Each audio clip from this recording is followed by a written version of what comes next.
that's even better. That's probably why we're not live on Radio X. I've been talking to myself. Gosh almighty, what is wrong with me? It's been one of those days, guys and gals. All right, well, I hope that everybody is tuned in and ready for the show. Oh, good Lord. It's been a crazy day. It's been a crazy morning, so I hope that everybody can just bear with me. It's like I said, it's just been a crazy day. I'm not sure what's going on in my life. I've been here in East Tennessee helping people, helping family out. And today it's been a crazy day. So, yeah, it's been crazy. I'm going to shoot a message and let them know I am not on the air in Australia.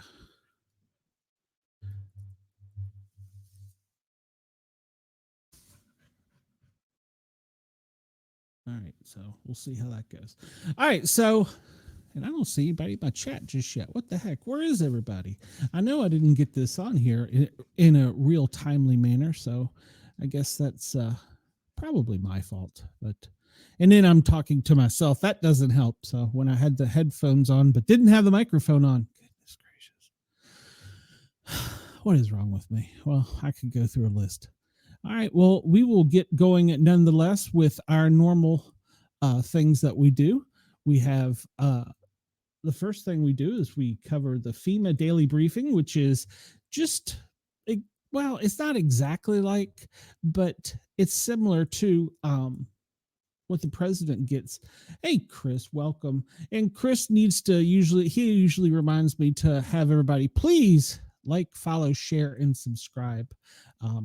I appreciate Chris for being here. And Chris, I was stressed this morning, man. I was running the last second trying to do a million things, and it just was a stressful day. But we got it. I'm on the air, and everybody can hear me now. I was talking to myself for a little bit, Chris, so I don't know what's wrong with me.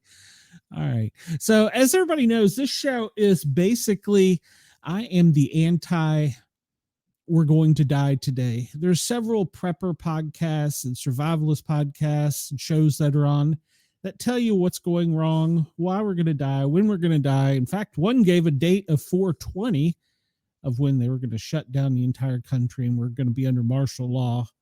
I haven't seen any signs of that, but hey, I'm not an expert in these matters. And another one claims that we're going to nuke a country, but there, well, I do actually, let's go to some breaking news first, because this one is interesting. Let me pull this up here. Well, they're all interesting, but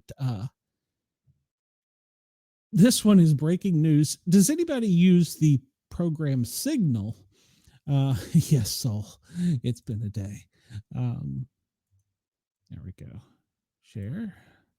If anybody uses the app Signal, you're familiar with what Signal is. Signal is like messaging, Facebook Messenger, whatever. Yes, I am huffing and puffing.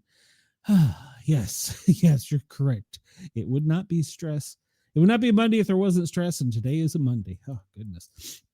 So at any rate, Signal is like a messaging app, kind of like Facebook Messenger or texting. Well, apparently, the Trump administration accidentally included a reporter on a national security leader group about upcoming military strikes in Lemon. We haven't bombed Lemon, have we? I don't even know where the hell Lemon is. Yemen. I didn't think it could be real. Then the bombs started falling. This is from the reporter who's reporting this from the Atlantic, Jeffrey Goldberg. Says the world found out shortly before 2 p.m. Eastern on 15 March that the United States was bombing the Houthi targets across Yemen.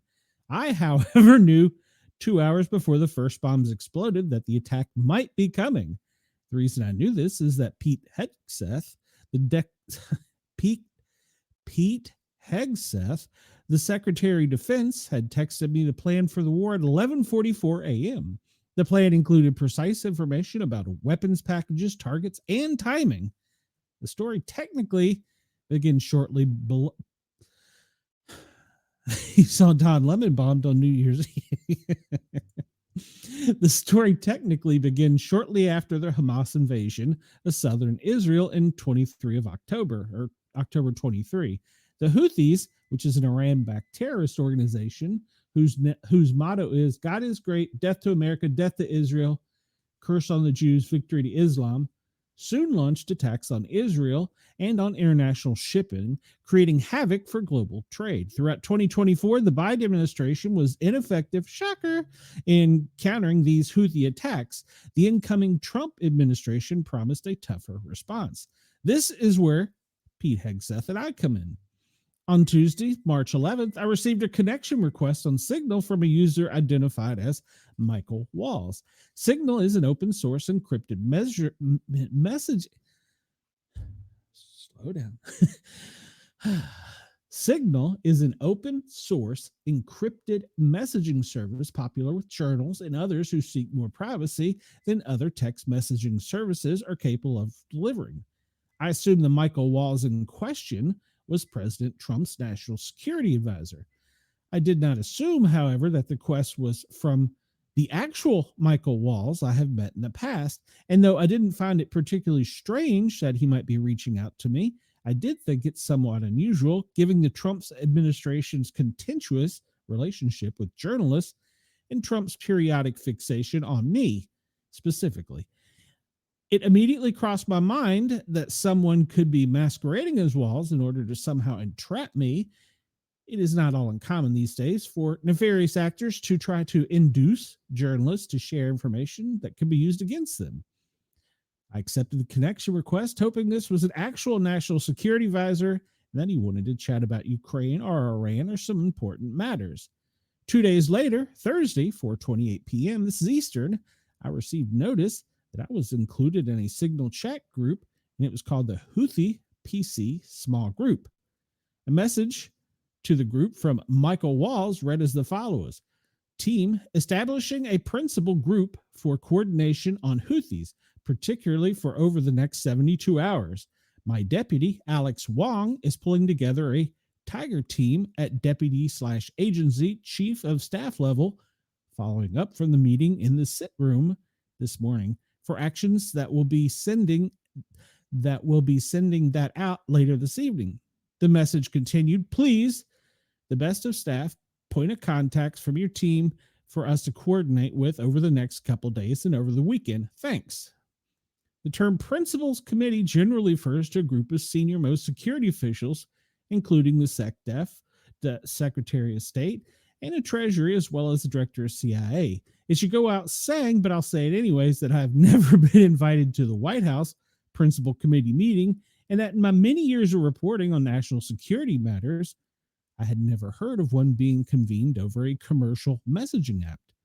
1 minute later, a person identified only as MAR, the Secretary of State, as Mark Antonio Rubio, wrote, Mike Needham for State, apparently designating the current counselor of the State Department as his rep.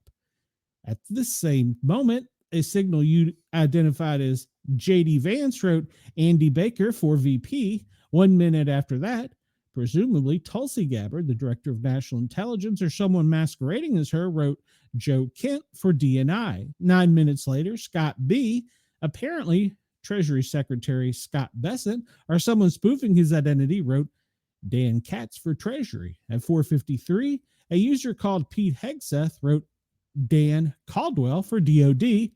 And at 6:34, Brian wrote Brian McCormick for NSC. One more person responded, John Radcliffe, at 5:24, with the name of the CIA official to be included in the group. I'm not publishing his name because that person is an active intelligence officer. Good on him. The principals had apparently assembled. In all, 18 individuals were listed as members of this group, including various National Security Council officials, Steve Witkoff, President Trump's Middle East and Ukraine negotiator, Susie Wiles, and the White House Chief of Staff, and someone only identified as SM, which I took to stand for Stephen Miller. I appeared on my screen only as JG. That was the end of the Thursday text chain. After receiving the Walls text related to the Houthi PC small group, I consulted a number of colleagues. We discussed the possibility that these texts were part of a disinformation campaign initiated by either a foreign intelligence service or more likely a media gadfly organization, the sort of group that attempts to place journalists in embarrassing positions and sometimes succeeds. I had very strong doubts that this text group was real because I could not believe that the national security leadership of the United States would communicate on signal about imminent war plans. I also could not believe that the national security advisor to the president would be so ridiculous as to include the editor-in-chief of The Atlantic in such discussions with senior U.S. officials up to and including the vice president. The next day, things got even stranger. At 8:05 a.m., Friday, March 14th, Michael Walls texted the group, "Team, you should have a statement of conclusions with taskings per the president's guidance. This morning in your high side inboxes, high side in government parlance refers to classified computer and communication systems, state and DoD. We developed suggested notification lists for regional allies and partners. Joint staff is sending this AM for more specific sequences of events in the coming days, and we will work with DoD to ensure COS and OVP and POTUS are briefed." At this point, a fascinating policy discussion commenced. The account labeled JD Vance responded at 8:16, "Team, I am out for the day doing an economic event in Michigan, but I think we are making a mistake." Vance was indeed Michigan that day. "Hey, Ken, welcome to the group. We're discussing a signal text messaging group that included a reporter prior to us bombing another country." JD Vance responded at 8:16, "Team, I am out for the day doing an economic event in Michigan, but I think we are making a mistake." Vance indeed was in Michigan that day. The Vance account goes on to state 3% of U.S. trade runs through the Suez, 40% of European trade does. This is a real risk that the Republic doesn't understand this or why it's necessary. The strongest reason to do this is, as POTUS said, to send a message. The Vance account then goes on to make noteworthy statement, considering that the vice president has not deviated publicly from Trump's position on virtually any issue. I'm not sure the president is aware how inconsistent this is with his message on Europe right now. There's a further risk that we see a moderate to severe spike in oil prices. I'm willing to support the consensus of the team and keep these concerns to myself, but there is a strong argument for delaying this a month, doing the messaging work on why this matters, seeing where the economy is, etc. A person identified on Signal as Joe Kent, Trump's nominee to run the National Counterterrorism Terrorism Center, is named Joe Kent, wrote at 8:22, "There is nothing time sensitive driving the timeline. We'll have the exact time options in a month." Then at 8:26, a message landed in my Signal app from a user, John Radcliffe. This message contained information that might be interpreted or related to actual current intelligence operations. At 8:27, a message arrived from Pete Hegseth account. "Veep, I understand your concerns and fully support you raising with POTUS important considerations, most of which are tough to know why they play out. Economy, Ukraine, peace, Gaza, etc. I think messaging is going to be tough no matter what. Nobody knows who the Houthis are, which is why we need to stay focused on 1, Biden failed, shocker, and 2, Iran funded." The Hegseth message goes on to state, "Waiting a few weeks or a month does not fundamentally change the calculus. Number 2, immediately risks on waiting. This leaks, and we look indecisive. 2, Israel takes an action first. Our Gaza ceasefire falls apart. And we don't get to start this on our own terms. We can manage both. We are prepared to execute, and if I had final go or no go vote, I believe we should. This is not about the Houthis. I set out at 2 things: restoring freedom of navigation, a core national interest; 2, reestablish deterrence, which Biden cratered, but we can easily pause. If we do, I think all we can do to enforce 100% OPSEC, Operation Security. I welcome other thoughts." Chris writes, I want to applaud this reporter on stepping up their investigative journalist skills. It seemed they were lacking greatly in the past 4 years when an incoherent president was apparently unidentifiable. Well, we don't know who the autopin was. So we go on a few minutes later. The Michael Walls account posted a lengthy note about trade figures and limited capabilities of European navies. Whether it's now or several weeks from now, it will to be the United States that reopens these shipping lanes. Per the president's request, we are working with DoD and state to determine how to compile the costs associated or levying them upon Europeans. The account is J.D. Vance, addressed a message at 8:45. At Pete Hegg says, if you think we should do it, let's go. I just hate bailing Europe out, quote, again. The administration has argued that Americans' European allies benefit economically from the U.S. Navy's protection of international shipping lane. Very true. The user identified as Hegseth responded 3 minutes later, Veep, I fully share your loathing of European freeloading. It's pathetic. But Mike is correct. We are the only ones on the planet on our side of the ledger who can do this. Nobody else even close. Question is timing. I feel like now is as good as any time. Given POTUS directive to reopen shipping lanes, I think we should go. But POTUS still retains 24 hours of decision space. At this point, Silent SM joined the conversation. As I heard it, the president was clear. Green light, but we soon make clear to Egypt and Europe that what we expect in return. We need to also figure out how to enforce such a requirement, e.g., if Europe doesn't remunerate, then what? If the U.S. successfully restores freedom of navigation at great cost, there needs to be some further economic gain in return. And then he shares several screen captures of the actual, oh man, this is golden. No matter what administration, and an era like this is great. That message from SM, presumably President Trump's confidant, Stephen Miller, the deputy White House chief of staff, or someone playing Stephen Miller, effectively shut down the conversation. The last text of the day come from Hegseth, who wrote at 9:46 a.m. Agree. After reading this chain, I recognize that this conversation possessed a high degree of verisimilitude. I don't have a clue what the hell that word means. The text and their word choices and arguments sounded if they were written by people who purportedly sent them or by a particularly adept AI text generator. I was still concerned that this could be a disinformation operation or a simulation of some sort, and I remained mystified that no one in the group seemed to have noticed my presence, but if it was a hoax, the quality of mimicry and the level of foreign policy insight was impressive. It was the next morning, Saturday, March 15th, when this story became even more bizarre. At 11:44 a.m., the account labeled Pete Hegseth posted in Signal, team update. I will not quote from this update or from certain other subsequent texts, the information contained in them, if they had been read by an adversary of the United States, could conceivably have been used to harm American military and intelligence personnel, particularly in the broader Middle East, Central Command area of responsibility. What I will say, in order to illustrate the shocking recklessness of the Signal conversation, is what the Hegseth post contained operational details of forthcoming strikes on Yemen, including information about targets, weapons the U.S. would be deploying, and the attack sequencing. The only person to reply to the update from Hegseth was a person identified as the Veep. I will say a prayer for victory, Vance wrote.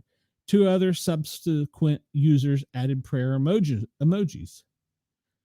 According to a lengthy Hegseth text, the first destination in Yemen would be felt 2 hours hence at 1:45 p.m. Eastern. So I waited in my car in a supermarket parking lot. If this Signal chat was real, I reasoned, Houthi targets would soon be bombed. At about 1:55, I checked X and searched Yemen explosion, where they're being heard across Sana'a, the capital city. I went back to the Signal chat at 1:48. Michael Walls had provided the group an update. Again, I won't quote from this text except to note that he described the operation as, quote, an amazing job. A few minutes later, John Ratcliffe wrote, a good start. Not long after, Walls responded with 3 emojis. First, an American flag and fire. Others soon joined them, including Mar, M-A-R, who wrote, good job, Pete, and your team, and Susie Wiles, who texted, kudos to all, most particularly those in theater and to CENTCOM. Really great. God bless, Steve Witkoff. Responded with 5 emojis, 2 hands praying, a flexed bicep, and 2 Americans' flags. He responded, great work. TG responded, great work, and F and effects. The after-action discussion included assessment of damage done, including the likely death of a specific individual. The Houthi-run Yemen Health Ministry reported at least 53 were killed in the strike, and that number has not yet been independently verified. And he shows more screen caps. It's a lengthy article, but there's a lot of data here that is pertinent to what's going on in the world today. On Sunday, Walls appeared on the ABC This Week and contrasted the strikes with the Biden administration's more hesitant approach. These were not kind of pinprick back and forth, what ultimately proved to be feckless attacks, he said. This is an overwhelming response that actually targeted multiple Houthi leaders and took them out. The Signal chat group, I concluded, was almost certainly real, having come to this realization once it seemed nearly impossible only hours before. I removed myself from the Signal group, understanding that this would trigger an automatic notification to the group's creator, Michael Walls, that I had left.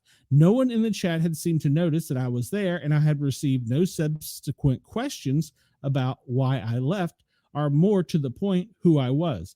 Earlier today, I emailed Walls and sent him a message on his Signal account. I also wrote to Pete Hegseth, John Ratcliffe, Tulsi Gabbard, and other officials in an email. I outlined some of my questions. Is the Houthi PC small group a genuine Signal thread? Did they know that I was included in this group? Was I, on the off chance, included on purpose? If not, who did they think I was? Did anyone realize who I was and I was added, or when I removed myself from the group? Do senior Trump administration officials use Signal regularly for sensitive discussions? Do the officials believe that the use of such a channel could endanger American personnel? Brian Hughes, the spokesman for the National Security, responded 2 hours later, confirming the veracity of the Signal group. This appears to be an authentic message chain, and we are reviewing how an inadvertent member was added to the chain, Hughes wrote. The thread is a demonstration of the deep and thoughtful policy coordination between senior officials. The ongoing success of the Houthi operation demonstrates that there were no threats to troops or national security. William Martin, a spokesperson for Vance, said that despite the impression created by the text, the vice president is fully aligned with the president. The vice president's first priority is always making sure the president's advisors are adequately briefing him on the substance of the internal deliberations, he said. Vice President Vance unequivocally supports the administration's foreign policy. The president and vice president have had subsequent conversations about this matter and are in complete agreement. I have never seen a breach quite like this. It is not uncommon for national security officials to communicate on signals, but the app is used primarily for meeting planning and other logistical matters, not for detailed and highly confidential discussions of a pending military action. And of course, I've never heard of an instance in which journalists have been invited to such a council discussion. Conceivably, Waltz, by coordinating a national security-related action over Signal, may have violated several provisions of the Espionage Act, which governs the handling of, quote, national defense information. According to several national security lawyers interviewed by my colleague, Shane Harris, for this story, Harris asked them to consider a hypothetical scenario in which a senior U.S. official creates a Signal thread for the express purpose of sharing information with cabinet officials about an active military operation. He did not show them the actual Signal messages or tell them specifically what had occurred. All of these lawyers said that a U.S. official should not establish, it's good advice, a Signal thread in the first place. Information about an active operation would presumably fit the law's definition of, quote, national defense information. The Signal app is not approved by the government for sharing classified information. The government has its own system for that purpose. If officials want to discuss military activity, they should go to a specifically designed space known as a sensitive compartmental information facility, or SCIF. Most cabinet level national security officials have one installed in their home or communicate only on approved government equipment, the lawyer said. Normally, cell phones are not permitted inside the SCIF, which suggests that as those officials were sharing information about an active military operation, they could have been moving about in public. Had they lost their phones or had they been stolen, the potential risk to national security would have been severe. Hegseth, Radcliffe, and other cabinet officials presumably would have the authority to declassify the information, and several of the national security alerters noted that the hypothetical officials on the signal chain might claim that they had declassified the information they shared, but this argument rings hollow, they caution, because Signal is not an authorized venue for sharing information of such a sensitive nature, regardless of whether it has been stamped top secret or not. This is a big mistake, considering we're looking at all the leaks in the government. There was another potential problem. Walls set some of the messages in the Signal group to disappear after 1 week, and some after 4. That raises question about whether the officials may have violated federal records law. Text messages about official acts are considered records that should be preserved. Under the records law applicable to the United States and Fed agencies, all governmental employees are prohibited from using electronic messaging applications such as Signal for official business, unless these messages are promptly forwarded or copied to an official government account. Jason Barron, a professor at the University of Maryland and former director of litigation in the National Archives and Record Administration, told Harris, intentional violations of these requirements are a basis for disciplinary action. Additionally, agencies such as the Department of Defense restrict electronic messaging containing classified information to classified government networks and our networks with government-approved encryption features. Good Lord. Several former U.S. officials told Harris and me that they had used Signal to share unclassified information and to discuss routine matters, particularly when traveling overseas and without access to U.S. government systems, but they never to share classified or sensitive information on the app because their phones could have been hacked by a foreign intelligence service, which would have been able to read the messages on the devices. It's worth noting that Donald Trump, as a candidate for president and president, repeatedly and vociferously demanded that Hillary Clinton be imprisoned for using a private email server for official business when she was Secretary of the State. It is also worth noting that Trump was indicted in 2023 for mishandling classified documents, but the charges were dropped after his election. Waltz and other cabinet-level officials were already potentially violating government policy and law simply by texting one another about the operation. But when Walz added a journalist, presumably by mistake, to his principals committee, he created a new security and legal issue. Now the group was transmitting information to someone not authorized to receive it. This is the classic definition of a leak. Even if it was unintentional, and even if the recipient of the leak did not actually believe it was a leak until Yemen came under attack. All along, members of the Signal group were aware of the need for secrecy and operational security. In his texting details aspect of the forthcoming attack on Houthi targets, Hegseth wrote to the group, which at the time included me, "We are currently clean on OPSEC. OPSEC, OPSEC is a military abbreviation for operational security." Well, I'm sorry to tell the SecDef he was wrong. Jeffrey Goldberg, who is the editor-in-chief of The Atlantic and the Washington Week with The Atlantic, was in the chat group. So he was wrong. Yeah. That's not good at all. So yeah, that I wanted to start with that breaking news because of course I've not been active on the media today, but I have not heard anybody else break that story. So maybe I got it first. And I got it through The Atlantic. You can go and find this at theatlantic.com. It is their headline. So we'll cover some other real quick breaking news. Former Utah Representative Mia Love, the first Black Republican woman elected to the U.S. House, has died. Salt Lake City, according to the AP, former U.S. Rep. Mia Love of Utah, a daughter of a Haitian immigrant who became the first Black Republican woman elected to Congress, died Sunday. She was 49. Love's family posted news of her death on her X account. She had undergone recent treatment for brain cancer and received immunotherapy as part of the clinical trial at Duke University's Brain Tumor Center. Her daughter said earlier this month that the former lawmaker was no longer responding to treatment. Love died at her home in Saratoga Springs, Utah, according to the statement posted by the family. With grateful hearts filled to overflowing for the profound influence of Mia on our lives, we want you to know that she passed away peacefully, her family said. We are thankful for many good wishes, prayers, and condolences. Utah Governor Spence referred to her as a true friend and said in the statement that her legacy of service inspired all who knew her. She entered politics in 2003 after winning a seat on the city council in Saratoga Springs, a growing community about 30 miles south of Salt Lake City. She later became the city's mayor.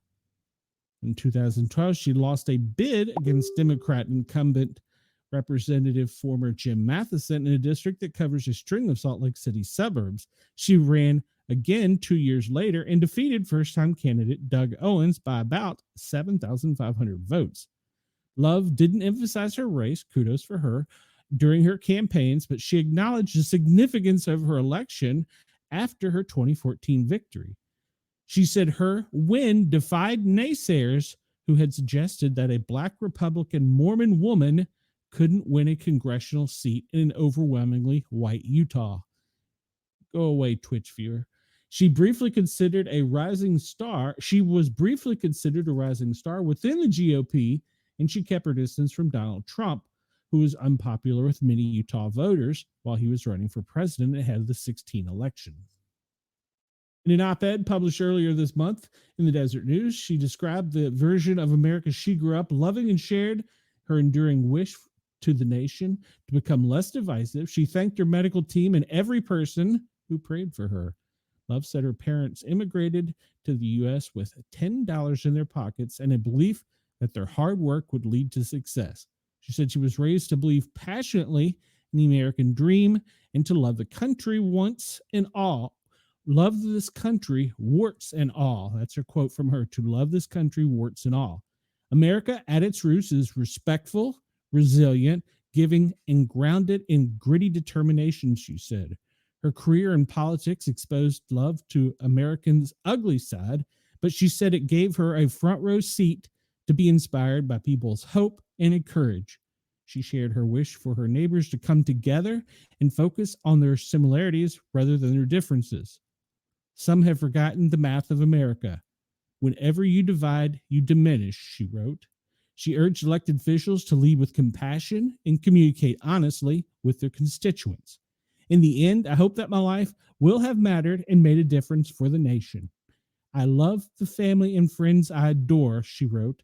I hope you will see the America I know in the years ahead, that you will hear my words in the whisper of the winds of freedom and feel my presence in the flame of enduring principles of liberty.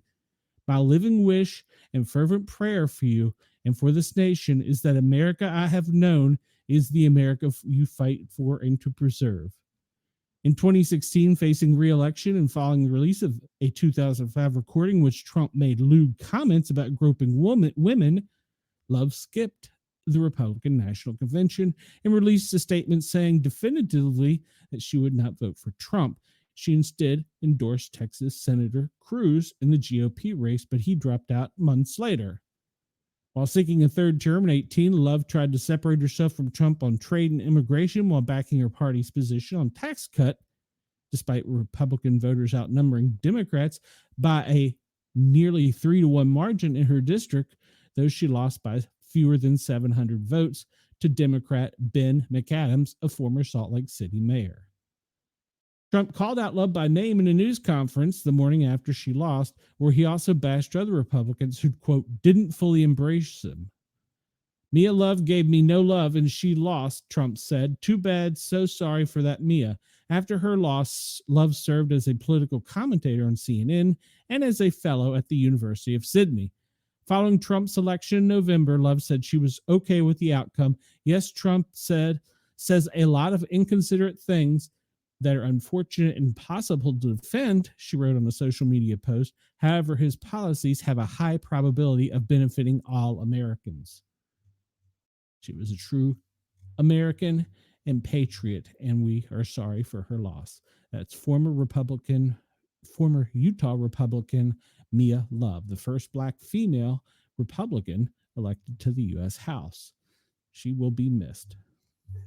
She sounds as though she's a really nice person. I would have loved to have got to meet her.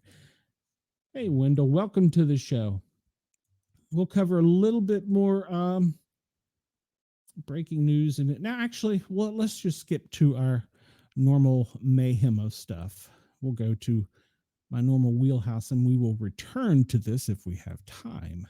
So let me close this and then open this. There we go. All right. So FEMA was up, alert, and oriented this morning, and they gave us a daily operations briefing. Yay. I'm glad. FEMA has been on their game this weekend. So, all right. So national current operations and things they are monitoring. They are still monitoring the Oklahoma wildfires. They're concerned about heavy snow in the Great Lakes. It's spring. It's spring. And they're concerned about Gulf Coast and Northwest rain and thunderstorms. They completed a declaration for the Table Rock Complex fire in South Carolina. They are monitoring no new events. The Oklahoma continues to experience elevated fire weather and southwesterly winds forecast throughout this afternoon. Although watches and warnings have expired for Oklahoma, the National Watch Center continues to report on 8 fire management assistance grants, FMAGs. Fires with approximately 32,418, more than 13,000 acres burned, according to the East Thunderbird Station number 2. The Keystone Oak Street fire report over 50% containment and mandatory evacuations lifted. Oklahoma's Emergency Operations Center, severe weather and wildfires. The governor declared a state of emergency on March 15th, and the governor requested major disaster declaration on 21 March. FEMA responded and is watching the event. They've sent teams, and the National Weather Service is continually monitoring. And there are multiple pages of the fires that were in Oklahoma that burnt. In South Carolina, they advised that fire management assistance grant for Table Rocks, consisting of the Table Rock Persimmon Ridge fires burning in Pickens and Greenville counties. They have the state level. The governor has declared an emergency, and they have sent in FEMA. They've posted temporary flight restrictions in the area so that they can support aerial firefighting operations. And we'll look at that in a bit. All right, so we'll get to the national weather forecast. My dog doesn't like that, but we'll get to the national weather forecast. They're saying that today there's going to be snow in the higher elevations of Washington, extending over to Missouri, and then picking up again at the top of the country there with our friendly Canadian neighbors at Wisconsin and Michigan. And I've already had a report that there was light snow in Vermont this morning. Rain extending down the East Coast and the Atlantic all the way to the Gulf of America, including Mississippi, Alabama, and Georgia, and part of East Tennessee. Tuesday, that is going to continue moving across the top of the country with snow falling in the main area and extending down into possibly West Virginia, Kentucky, maybe the higher elevations. Wednesday, that's going to stall and sit right there while the rain moves across the center of the country, going in a southeasterly direction, affecting mostly Texas and Mississippi and probably Missouri. I'm sure by Thursday it'll grow more. The cold front that's staying up to the top of the country there is going to push down and isolate a small segment of snow in the Washington, Oregon, and the Northern California mountains on Wednesday. The most severe weather outlook extends today from the coastal Carolina region down to the coast of Florida, crossing over into the Gulf of America, all the way to Texas in that little line there of states affected: Louisiana, Alabama, Georgia, North Carolina, South Carolina. And then Tuesday, The extent of severe outlook looks to be mainly over the center of the country, with it returning Wednesday to the Midwest in a larger area and down along the coastline of Texas, extending up into Missouri, and some more severe weather expected on the West Coast. But we will get on that as we see. I'm sure by then it'll change. All right, so currently this is the FEMA operating center and things they're concerned about. They're concerned about the snow in the west, the Seattle mountains, all the way extending over through Idaho and, well, almost all the way across the top of the country, let's just say. They're concerned about that snow, and then they're concerned about significant weather, probably flooding along the coastlines and down into Georgia. And that is it for the FEMA Daily Briefing. And then the next thing we cover, we always talk about President Trump's schedule. Well, for Monday, he hasn't texted anybody on Signal that I know of. I'm waiting for his return to accept my request. 9 a.m. press pool time. 2 o'clock, the president and the governor of Louisiana will deliver joint remarks. At 3 o'clock, the president participates in a Greek Independence Day celebration. Not sure what a Greek Independence Day celebration is. So he had returned last night from, where was he last night? He was in, no, Saturday he was in, New Jersey? Yeah, New Jersey. He was at the NCAA wrestling championship, where, as I understand it, a lieutenant in the U.S. Air Force won the championship, and he returned to the White House late Saturday evening, him and Melania. So he stayed inside the White House on Sunday. He had no public events, and there was a lid called on the house at 10 a.m. Sunday time, which means basically the president, nobody's in and out. It's a quiet house. They leave him alone. I pulled up the forecast weather map to make sure there was no inconsistencies. It remains consistent with what we told you about from the National Weather Service, pretty much also for tomorrow and then into the 3-day forecast. And I was going to pull this up. Let me hit back arrow here one more time and see if there's nothing in the tropics and there's nothing in the Eastern Pacific of concern as far as tropical cyclones affecting the United States. The severe outlooks are today for down at the tip of Louisiana. Well, it went away. The tip of Louisiana and part of Alabama. Right, so weather warnings. I don't think this will show us anything. Nope, that's not the one I wanted. I was going to see if I could pull up. Nope, I can't, I don't think. I was going to see if I could pull up a temperature forecast and see if it would tell us. All right, well, let's skip out of this because hopefully our Australian friends are back tuned in. I had sent them an email. I don't know if they have replied. Well, they have, so maybe I'm on. I'm not sure. All right, so we're looking at Australia here, and we see that it's cloudy on the northwestern coast of Queensland down into New South Wales, Northern Territories, and over on the coastline of Western Australia. Radar shows small storms over in Queensland and up at the top of Darwin and over in Carnarvon. Can I pronounce that wrong? And I apologize. Precipitation for today is mainly going to be in Queensland, with some of it to be moderate. They're still concerned about flooding in that area, if you recall, from the tropical cyclone. Wind speed forecast doesn't look to be anything too major. Right now, the highest winds are at 18 miles per hour, pretty much towards the center of the continent. And then along the southern coastline of South Australia and Western Australia, there's some 20-mile-an-hour wind gusts. We'll cover the wind here a bit more in a bit, but can I zoom out for it? I can. This is a different one than I use on the other one. So there we go. This does show temperature. Let's just zoom out. I'm going to play with this for a minute and say, well, that's as zoomed out as it goes. This one is not as good as our other one, but this is a new one that I've been playing with. I've got some other new things I'm going to try and share today. All right, there's the United States. We see the wind is coming in and up over Seattle, over the mountains, crossing down towards Denver. where it hits a little cyclonic effect. That dry air is going to extend from Montana almost to the Gulf of America, and that's going to be a main concern for fire. And well, we'll talk about lightning here in a bit. And this is showing wind gusts currently in Atlanta at 9. In Ottawa, it is at 7. Over in Seattle at 4. Down in San Francisco, 3. So there's really mild wind gusts. The temperatures look to be rising along the beach coastline from Maine down to the Carolinas.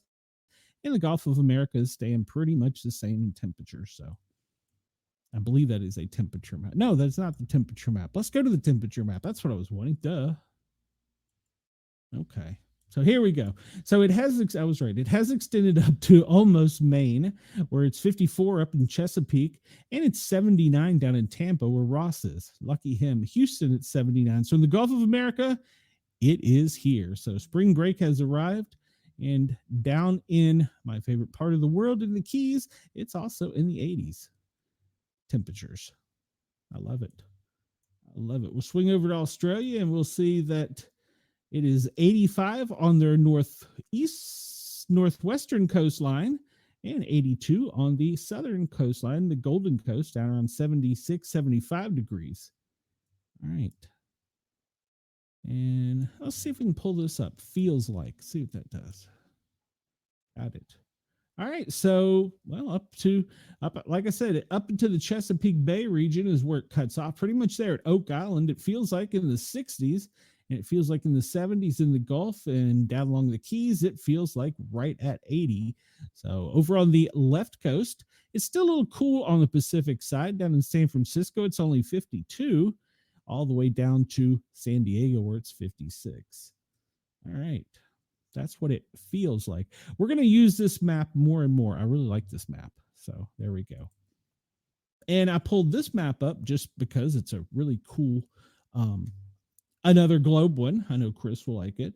And this is updated every 10 minutes. Let me go ahead and hit F5 to refresh it to make sure that it's up to date.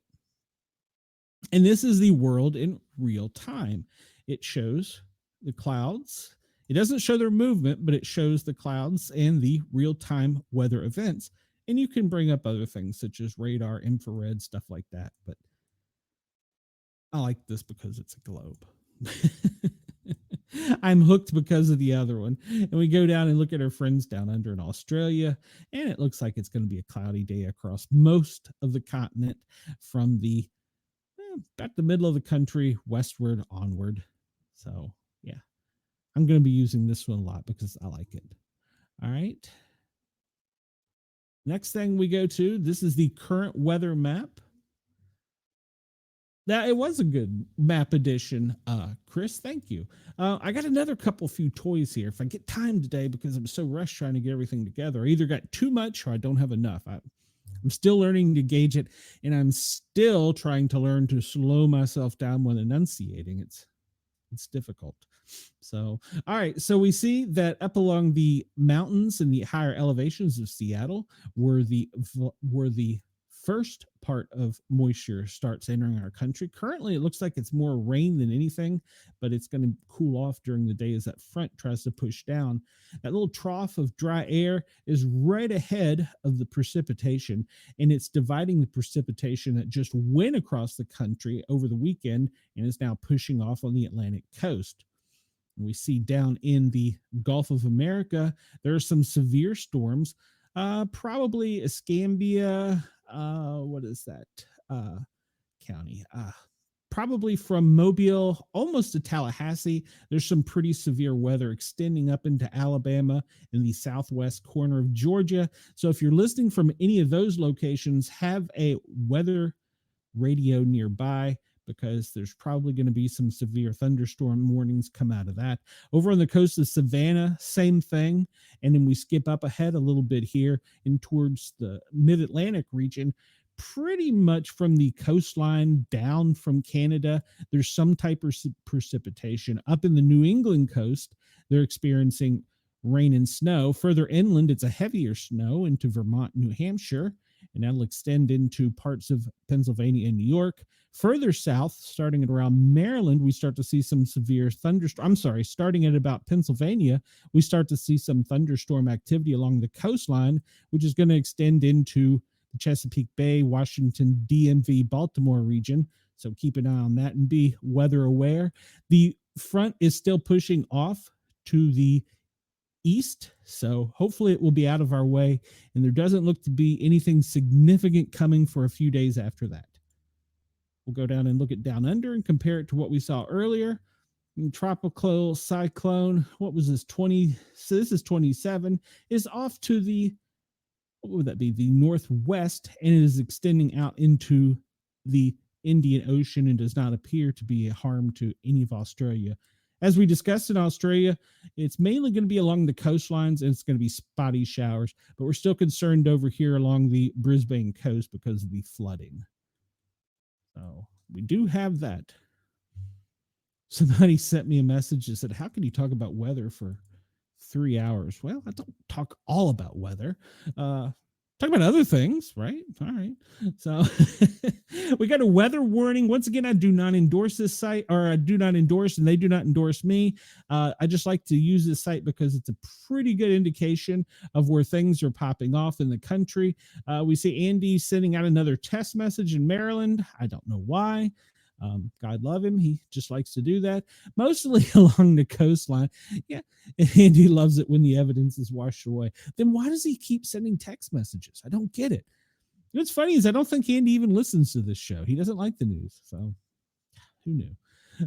Pretty much everything we've discussed already along the coastline, extending from pretty much Nova Scotia down along the Florida coastline, cutting across laterally there above Tampa, Orlando, into the Gulf of America, back up to the Georgia coastline as the area of concern, mainly for severe weather and flood warnings. There was a special weather statement in Vermont. I'm going to bet you it's for snow. Freezing rain, all right, in central Vermont. Well, my son flew out of there earlier this morning and reported snow. And where he's flying to, there's going to be snow there too. So I will only say my son is on the left coast for work for the next few days. So we see here is pretty much just as small craft advisories and warnings along the coastline. And we see the heavier stuff, winter storm warning up in Wisconsin, like we discussed. All right, so we can get out of this one. Please go visit this site if you'd like to hit their tip jar. Feel free, because it's a great site, especially if you're concerned about weather coming up near you. All right, and this one is a new addition. I have not shown this one off. I found this one. No, that's not the wrong one. What do I want? I want this one. And this is kind of cool because this is the live lightning map. And we see this strong storm located out in the center of the Gulf of America. That's the one that's going to be hugging the coastline of New Orleans, down in Mobile, Panama City, that area, and crossing northeasterly over Dothan, Columbus, maybe Macon, and it'll be extending out. But you can see the live lightning is most severe down in the center of the Gulf of America and along, it looks like, southwest of Mobile, Gulfport, most of it offshore, and a little bit in New Orleans. But be weather aware. And this is lightningmaps.org. It's a great map. So let's pull out and see if it let's pull out and see if it covers. Well, we have Europe. So there's some severe lightning in parts of Europe right now, down in Madrid, over in, what is that, Slovakia? Yeah, down in there. Some in France and along the Indian Ocean there. All right, let's go to, is that the Indian Ocean? I don't know. It is for now. It is today. And we see over on the coast, northwestern coast, and the tip of the northern territory around the northwest tip of the northern territory, there's some severe lightning activity. So monitor your local government radios to make sure you're not getting involved in any serious storms in Australia. I'm not sure how their weather warning service works.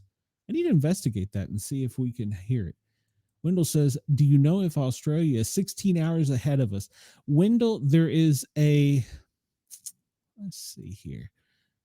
I've got Let me see if I can find it here. I've got is it this one? No. Well, that one does, but it's not the one I want. This one. Here you go, Wendell. I'll just pull this over real quick. This shows our current time here in America on the East Coast. You see New York is 1:59. Chris, you're at 12:59 out with my friend in the Colorado mountains. It's just now striking high noon. And by the way, at high noon, welcome to everybody at Radio X. We're going to continue on with a little news and weather, and then we'll get more into popular entertainment, including some stories for your area. You can find us on Radio Yergs, yergsradio.com, and Rainbow Radio, as well as Radio X in Australia. We will also send this over to Spotify, Apple, and all the podcasts shortly this afternoon after some editing, and you will be able to download it and hear it there as well. All of the shows on my channel they are turned over to Spotify for distribution.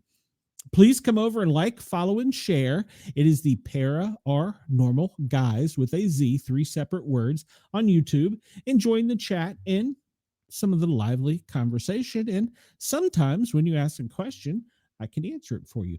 Currently, good morning to Australia and Sydney. It is 5 a.m.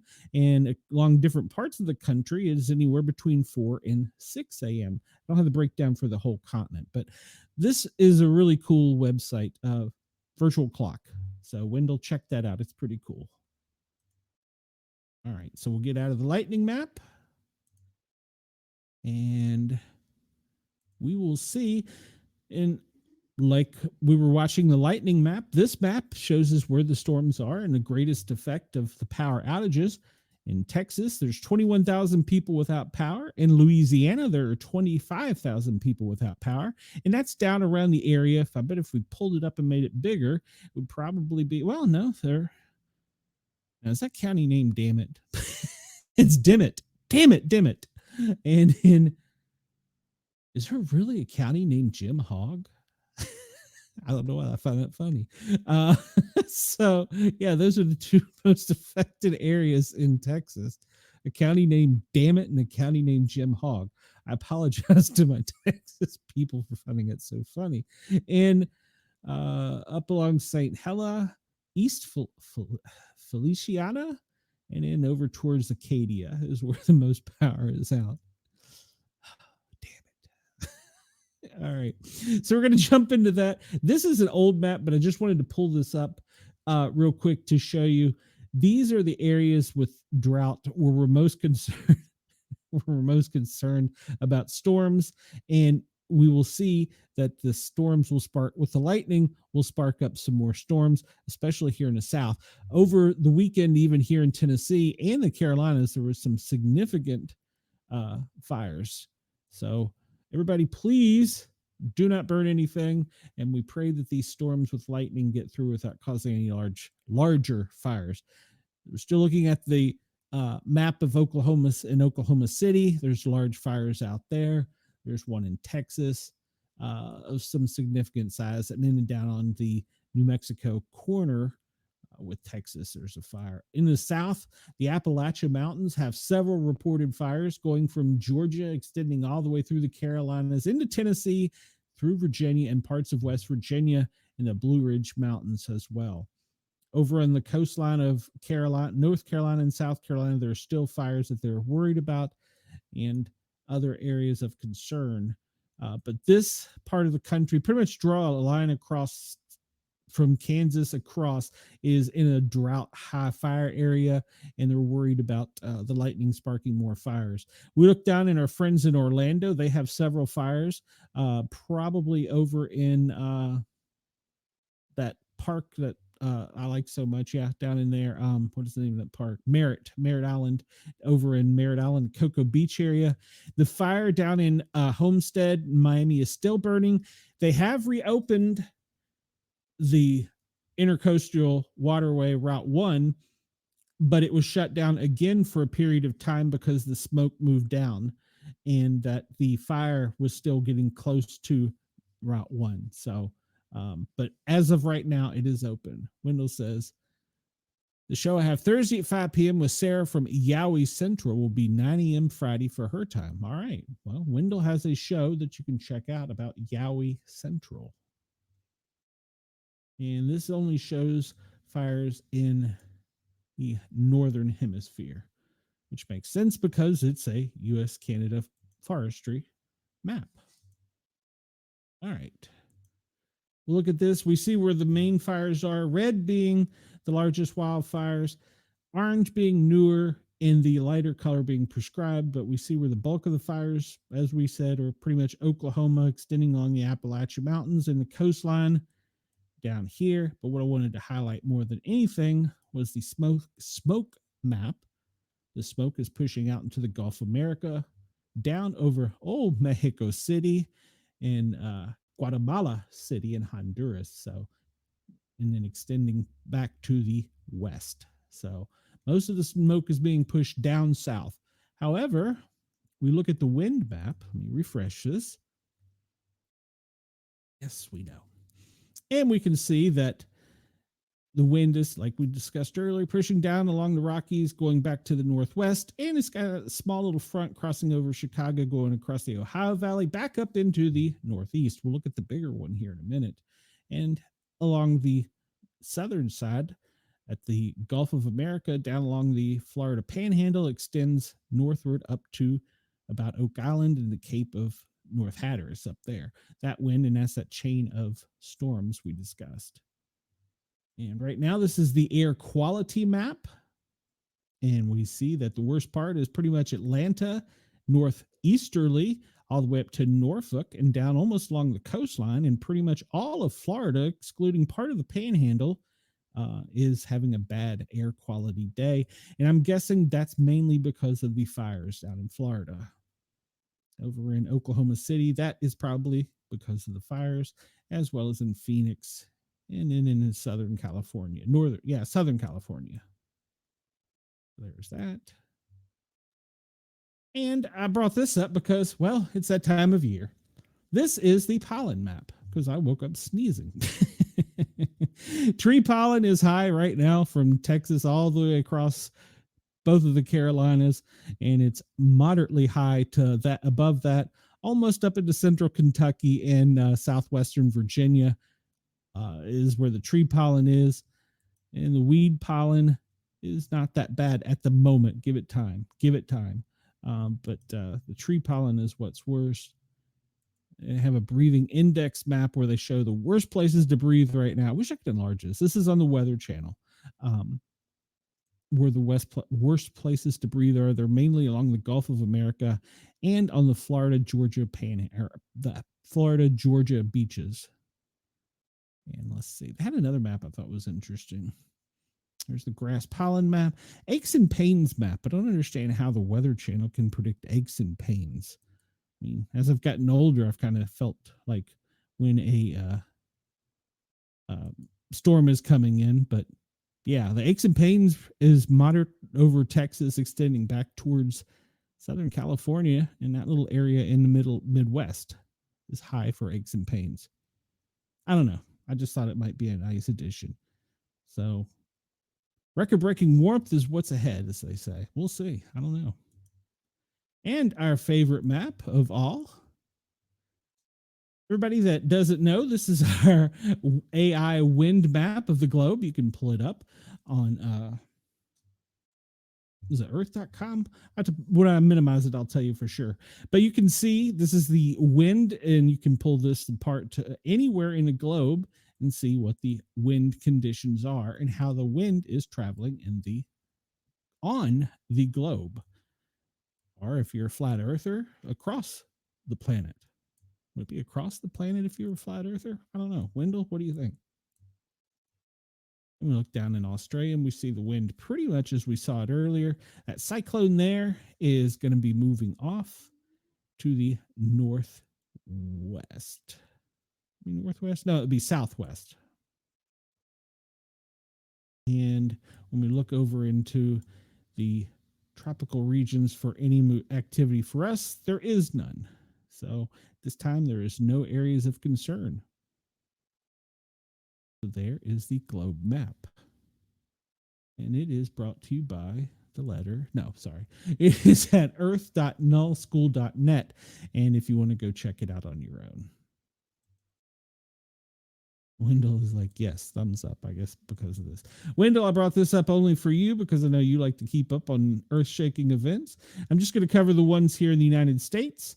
Texas had in Toya had a 2.8. Out in Arizona, they had a 2.9. In south of Scenic. And then in Yerington, Nevada, they had a 2.5. I will hop over to our friends down under and make sure they don't have any earth shaking events. And it does not appear that they did. We might get into more earthquakes around the world in a little bit, but I'm going to try and get everything in. All right, so big news has been here recently, the measles.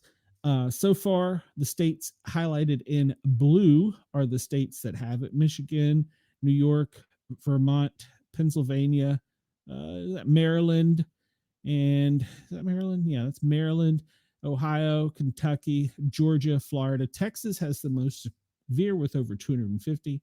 Kansas, New Mexico, there's California cases and Washington cases, and now Alaska is reporting cases. No cases reported in Hawaii.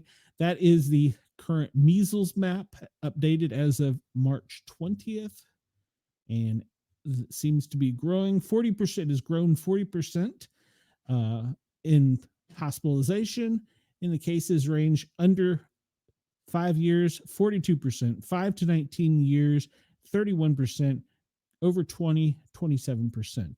Unvaccinated seems to be the highest rate of those with it. It's only required out of all the cases, 17% of the cases that went to the hospital have went. 17% of the cases that have went to the hospital have required hospitalization. There has been one confirmed death and one under investigation so far this year.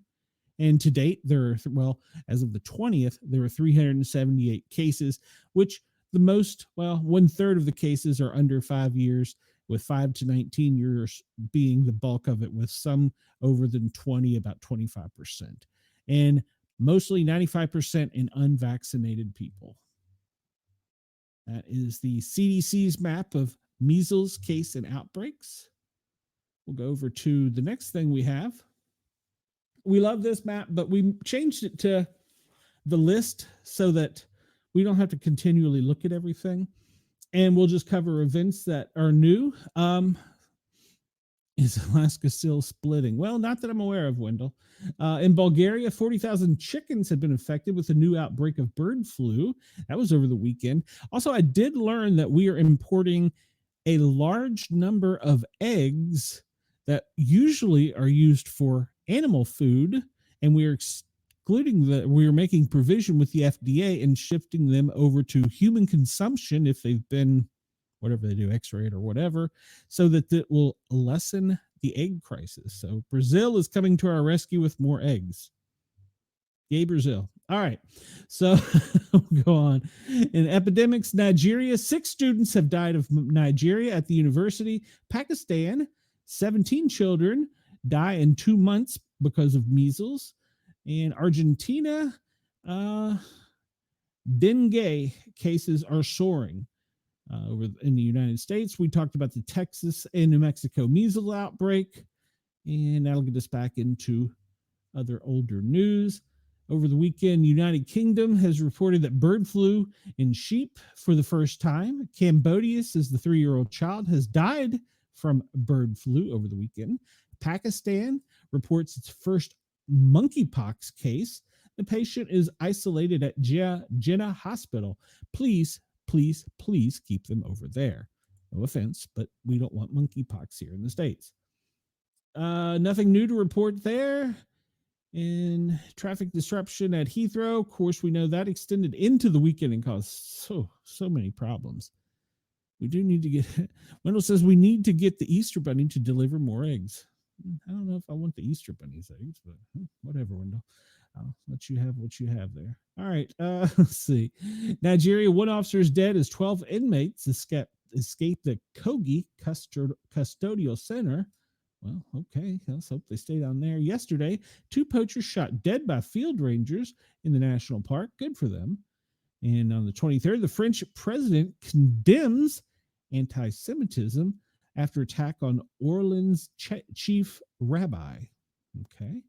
And Yesterday, Pakistani 4 laborers from Punjab were shot dead in Kalat. And over the weekend in the United States, there was a mass shooting in New Mexico. I believe 9 were injured. And they had 13 injured over the weekend after a car pursuit through the streets of Paris. Wonder if they were filming James Bond. Okay, too soon. In South Africa, a tragic shooting and burning as Sasha Gave leaves 4 dead and 8 injured. And demonstrations, Israel is protesting in droves in government moves as they want the government to remove the attorney general. And in Turkey, they're protesting the Istanbul mayor. That was a very large one. I saw it over the weekend. In Kenya, 6 police personnel were killed by suspected al-Shabaab fighters. In Pakistan, security forces killed 16 terrorists attempting to infiltrate from Afghanistan. And let's see. Well, we know that war has been ongoing in certain areas of the world. Ecological disaster, toxic algae bloom in South Australia, leaving surfers sick. We talked about that in the Sea Life Killed. They're just going to call it a toxic algae bloom. In Cyprus, panic as toxic bugs are causing chaos. Okay, guys, we got to look at this. It says toxic bugs. We need to know what a toxic bug is. Feeding on pine needles, these insects can cause skin irritation and damage large forest areas. Pine tree caterpillars have sparked heated discussions in Cyprus as they continue to decimate forest areas covering approximately 90% of the island. For years, the country's forestry department was spraying pine trees with harmful chemicals to manage the issue, but now only biological preparations are being used to try and stave off the caterpillars. The problem has alarmed residential communities. A community leader of the Guri village, Karakis Roaz, I know I butchered that, said he contacted the forestry department but was told they could not spray near residential areas. He said the pine trees near the communities are full of caterpillars and are worried that the trees will die. The caterpillars are also very harmful to health. Last year, we nearly lost a lady who touched them. He was told he could try and spray the area himself, but that is a costly business. He added to spray the whole community would cost 2,000 euros. A poor community such as ours, with just 250 inhabitants, cannot afford it. Pine caterpillars feed on the needles of pine trees in large numbers. They can severely weaken trees, making them more vulnerable to attack by other pests and diseases, causing environmental stresses such as drought during rains and floods. We know what happens. All right, so it's a caterpillar that has people so concerned, and one person has almost died by touching the caterpillar. Well, here's a hint. Don't touch the caterpillar. Let's see if we can see what one of these little creatures looks like. Let's see if we can just pull that up. And not now. No. It's not going to show us a picture of the caterpillar. I don't know what it's showing us a picture of. All right, well, we'll try something different then. I just wanted to see what one of these little things was, why they're so terrified by it. Thank you, Wendell. I do appreciate that. Please like, follow, share, and subscribe. Where did we see that? Pine tree caterpillars. Let's try that search and see. I want to see what these little buggers look like since they're terrifying human beings. Yes. Just show me an image. Oh, well, yeah. I wouldn't touch that booger. Would you? Wendell, would you touch that? That's a pretty scary looking caterpillar. Turns into a beautiful moth, though. So don't touch the caterpillars. That's the moral of this story. And so that comes to us from Cyprus. Toxic bugs. We dropped 2 explosions. Nothing new reported. In Italy, man serious after a Rome B&B collapses after a blast. I'm going to guess it was probably gas related. Dozens injured in Iran explosion. Don't know what that's about. And Hungary, shocking accident in Hungary. A grenade blew up during training. Woman lost her hand, forearm, and a soldier was also injured. That is horrible. Let's see. Large fuel tanker explodes in Niger at the filling stations. Guyana, 200 people affected after fire destroys a section of Critchlow Labor College. And a fire breaks out at Disney's Epcot, making a huge plume of smoke over the resort, causing them to close it down. We knew about that. Well, if you'd read the news, you knew about that. UK smoke scene for miles as fire breaks out in UK market town. And we see that Nigeria's had several large fires. South Africa has had several large fires. South Sudan, there's wildfires are growing. We talked about earthquakes, the most recent, largest one in Indonesia, the last two. Iran has a magnitude 5 earthquake.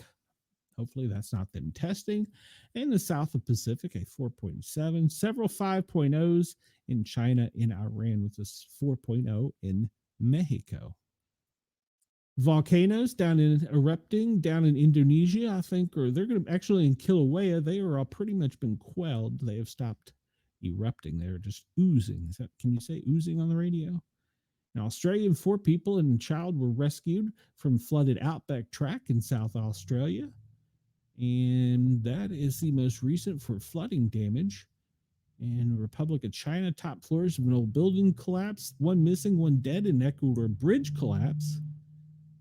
In India, 2 dead after a 100-foot chariot collapses during temple procession in Karnataka. 3 men were burned alive after bike comes in contact with fires in the Raja Cops. Okay. Nigeria, blaze reported at the gas line.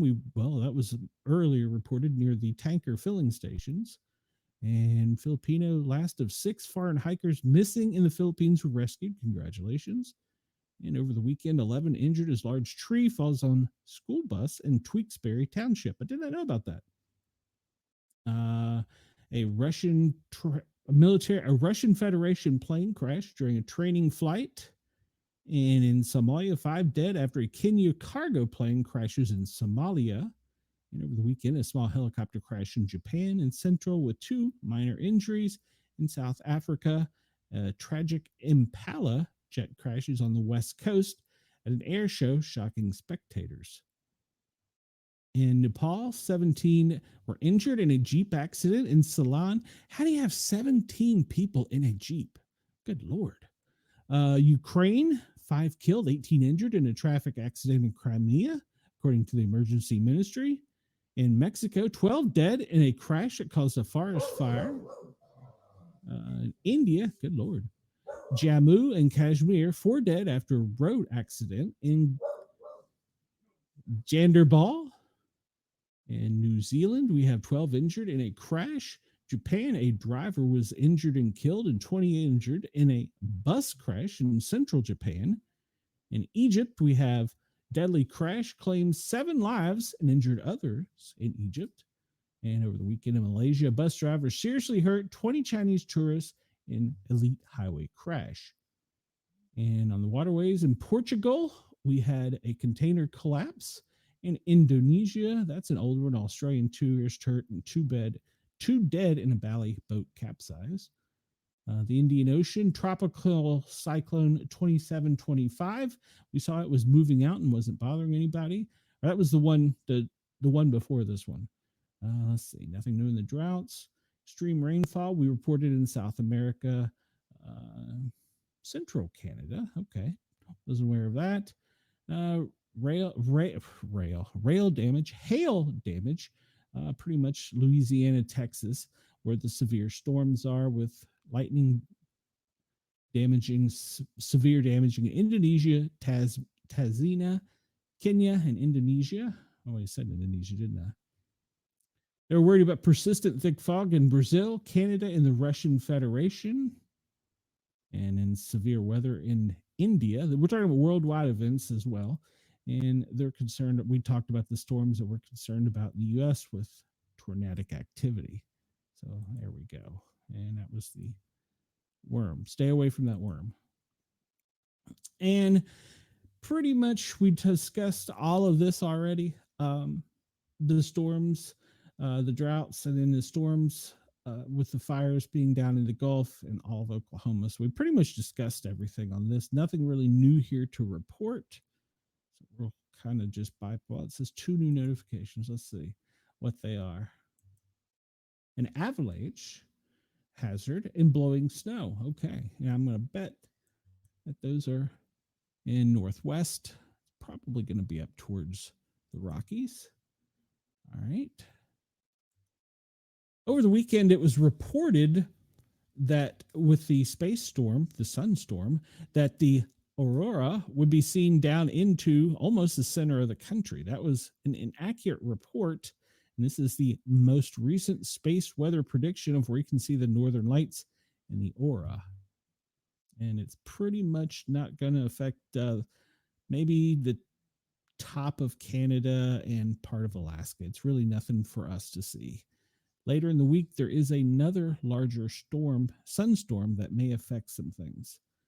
All right, so we looked at this, the earthquakes, the cyclones, the two cyclones we talked about. 2725 and 2625 was the older one. So 2725 is the newer one that we saw out in the ocean. Was it the Indian Ocean? No, it's not the Indian Ocean. It's Pacific. No, it's the Atlantic. It's down in, it's off the coast of Australia. Talked about volcanoes, droughts, and the forest fires, so nothing new there. I found this new cool map. This is from US Interactive Live News Map. Due to time constraints, I'm not going to go over all of it, but you can see things here. And you can just bring them up. When you click on it, it brings up crews continue to battle a 500-acre wildfire in Sequatchie County amid rough terrain and challenging weather conditions. That's in Tennessee. And let's see what this is. I'm just clicking on things at random here to see what they are. Stabbing in southeast Charlotte left one dead, sparking a homicide investigation. Over in Greenville, one dead in a shooting. So up down to where Wendell is in Anniston, a single vehicle crash early Sunday morning claimed the life of a 21-year-old Anniston woman. Abigail Stovall was fatally injured when her 2019 Kia she was driving veered off the roadway, struck a culvert, and overturned. All right, and let's see, Chris, up by you. Don't really see anything. I mean, I'm just going to look at this as probably all gun violence and murders up around Chicago. I'm just going to guess, Chris. It's a wild guess. Let's see. What else do we have here? Up along the New York, up in the region, up in the northeastern region, it looks like there were some murders and fires along in Manhattan, and down here in what is this, Elizabeth, a teen from Newark was arrested after a shooting outside an Applebee's in Linden. 3 suspects remain at large. Yes, Wendell, I did, but I didn't see any activity for today, at least. I'm going to have to rely on you since I look at so many of these other websites to kind of help me keep up with things. So down where Brenda is, the fire's in Killeen. And what is this? San Antonio officer fatally shoots a machete-wielding man during the assault call. Well, he brought a knife to a gunfight. What can I say? Shooting outside a Latino sports bar.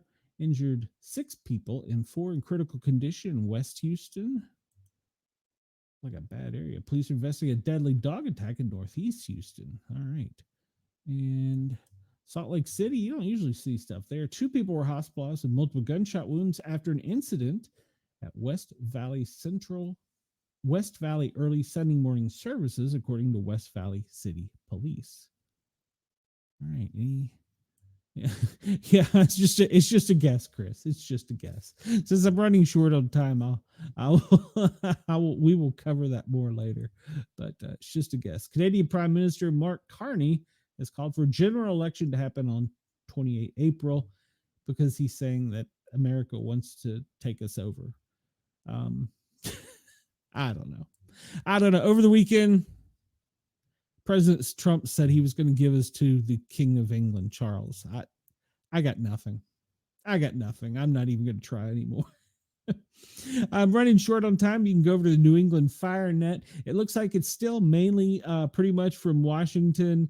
There was a stabbing in D.C. and pretty much fires is all that's been reported up and down the coast. In Georgia, there was a couple fires. Lamar County, that's the barn fire in Spalding and Lamar County. It turned into wildfire, and in Floyd County, they're still trying to control that wildfire. But most of this is the New England area. I encourage you to get a scanner and listen to your local communications, your police and fire. Join this site; it's free, and hey, maybe you can give us something to report on. All right, I brought this map up to show, well, a couple things. This currently is all the military aircraft in here across the United States. This is just military. And you can see there's a lot of training stuff going on. And you can see there's a lot of stuff coming from the other side of the world. This should be coming from Europe. Yeah, it's coming from Europe. And but nothing groundbreaking here. Down in Florida, they're always doing training along the coastline. This is probably border traffic. This is probably a fighter jet that's had to check in so he can get refueled. Now that's a T-38 trainer. So you'll see them on the map. You can get this all at the ABS radar. And this is all public domain. I'm not saying anything and exposing any military secrets. These are all aircraft that are, quote, squawking, and you can pull them up. If you hear an airplane near you or an aircraft like a helicopter, you can pull it up and you can see this is, well, it's not showing what kind of helicopter it is, only that it is a helicopter and that it is flying at 1,900 feet. Wendell, I don't see much down there around you. Atlanta, that's probably a training mission. Over in Nashville, it's probably a Black Hawk on a training mission, just out flying around. Pilots getting their airtime. Nothing nefarious, I'm sure. And up here along the Washington region, this is all probably patrolling the skies above Washington, D.C. King Air, he's coming in from up in the Northeast. Okay. You can see that. And that'll bring us to our next map, since we're running out of time here. This is the current temporary flight restrictions for UASs, and they're basically unmanned aerial vehicles, drones. We see the biggest area being over Washington, D.C., and we see down here on Mar-a-Lago with several spots across the southeast. And up here in Canada, for some reason, there's still space operations going on. What are we doing from Alaska over into the Arctic Ocean with space operations? Why aren't they telling us? So I don't know. So that's the most latest thing. These are significant meteorological events, mainly turbulence along the main coastline there, extending down into, well, almost into Philadelphia. And then you'll see the turbulence along coastlines from the storm. This is that storm we looked at in the Gulf of America. I did not look at the farce or the balloons today, Wendell. So I don't know. I was trying to pull up these other maps and running short of time, so I didn't get to all of them. So I will, if we get a few extra minutes, we'll check it out. But anyhow, that's the areas where there's significant meteorological events, i.e. turbulence, and these are areas that you can't fly or are restricted or prohibited. And then I found this one over the weekend, and I think this is particularly interesting. What we're looking at, this is real-time cyber threats. And if you'll notice, America is under attack. We're always under attack. And they're coming from, it looks like, interestingly, Russia, Ukraine area. And it looks like they're landing mainly up in Chicago and along the East Coast. But this is real time. You can go to Bitdefender and look and see where the attacks are popping up. You can see a little line going from where they are to where they are. Man, they are hammering wherever that is right there. It's probably Denver. Can you click on it and tell you? Can you zoom in? No, you can't. That's the middle of the country. That's probably Denver. And along the bottom here, if you can keep up with it quick enough, you can see, well, we're the top country being attacked, Germany being number 2. The red are actual attacks. The orangish yellow are infections, and the white are spam. So those are attacks. America and Russia are the two most attacked. It's something interesting to note from this map. Um, there's very few down in Australia, and mostly it looks like infections. They don't look like attacks and some spam, but we don't see many things coming from the United States. Well, out along maybe the what is it, Silicon Valley, some extending up into, you know, Europe and Russian Federation over in Slovakia. But for the most part, most of these attacks are coming at the United States, whether they're attacks or spam. So I find this interesting. Last over the weekend when I pulled it up, this thing was even wilder than it is right now. I mean, we were just getting hammered consistently by Russia. So yeah. So these are current real-time cyber threat attacks on things. So it could be anything from a local computer to your 911 center to some critical infrastructure. But you see that we are constantly defending ourselves in cyber threats in the United States. And yeah, if you can keep up with that down there, there are different, you can read what they are and the infections, the name of them. And you know what's really crazy at the same time, there's somebody figuring out how to counter all these things at the same time. So it's crazy to look at, but that is real-time cyber warfare. AI and cyber warfare are going to be the thing of the future, unfortunately. All right, let's see here. I have other maps pulled up. Oh, that's me. That's that one. All right, we'll hop over to some more news real quick. Winding up the last half hour, we'll do trending news and current events. And this one, Jill Biden shares a rare look at her and Joe Biden's life post-presidency.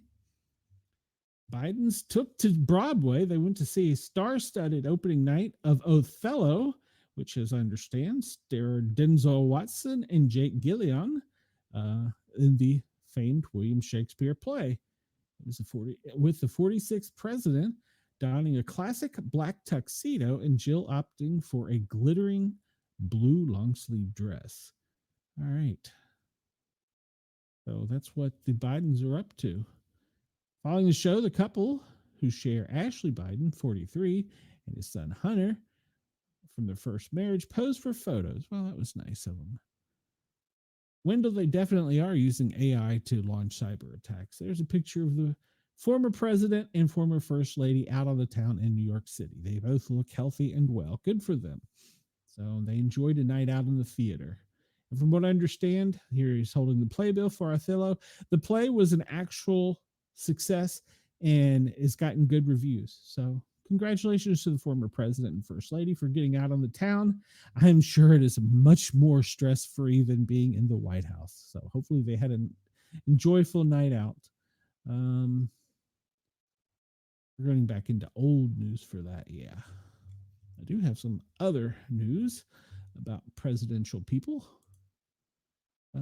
This is for our friends over in Australia. Monique Ryan apologizes after a video shows her husband removing a Liberal challenger's campaign sign.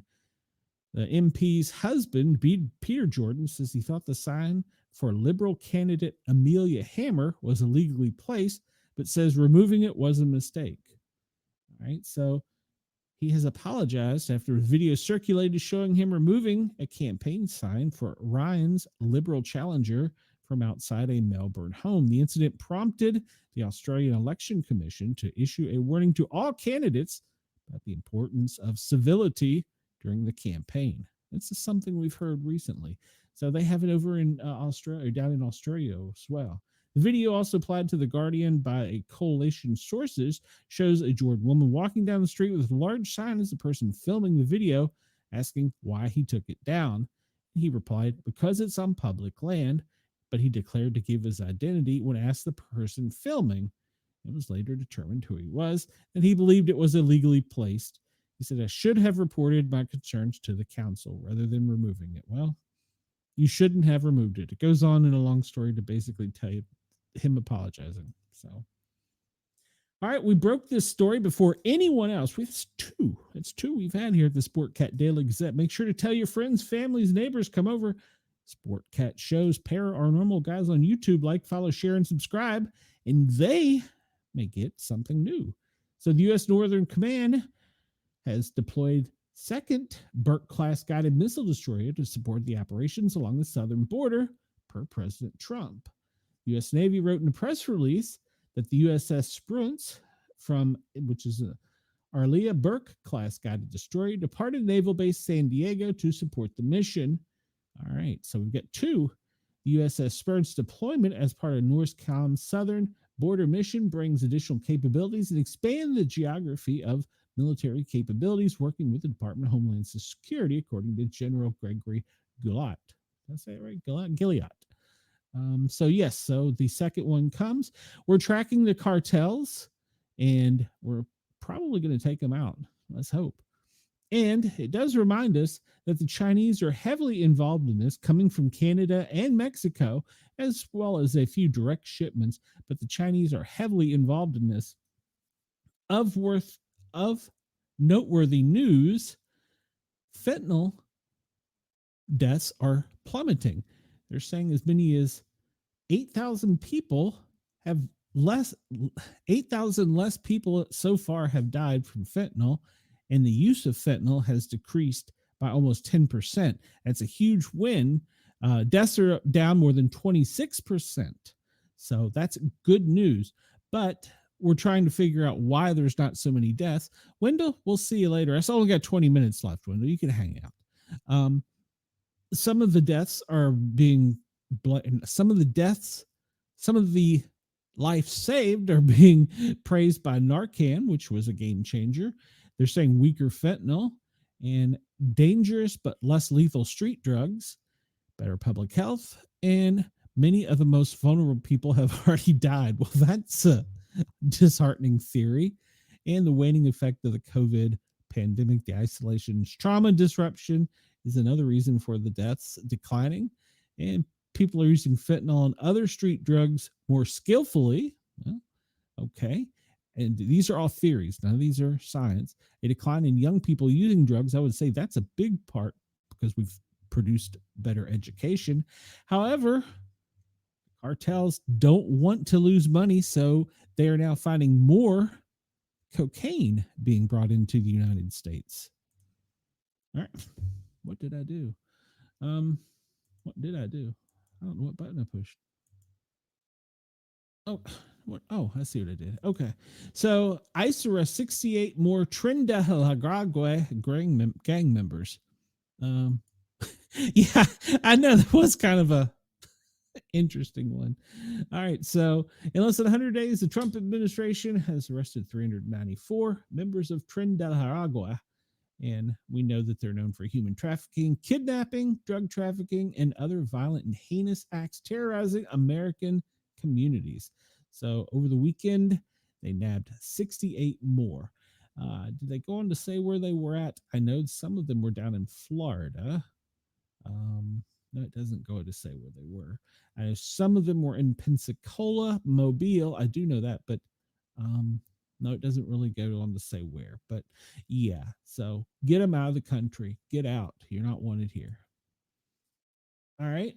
Pam Bondi, who we know is our Attorney General here in the United States, issued a warning to the unhinged Representative Jasmine Crockett over a must takedown. Said to tread carefully. We know over the weekend Hollywood did the same thing, said there must be a must takedown. We certainly did not have a member of Congress conspiring with the radical far left NGOs to sabotage the most trade-in American car and critical to retirement and pension funds for millions of Americans on our bingo card. But here we are, the far left Congresswoman, Jasmine Crockett, joined a Tesla takedown teleconference last week, laughing and rooting for Tesla and Elon Musk's demise. Now, this is my little spin on this. They were for it before they were against it. Because we remember the whole Green New Deal, everyone went out and loved Tesla. They were buying Teslas. Hollywood had them. Elites had them. And now suddenly they're bad. So they were for them before they were against them. I find it highly, I don't even know the right word. They're switching to gas guzzling SUVs when they trade in the Teslas. So if you were for green energy, now you're for fossil fuel energy.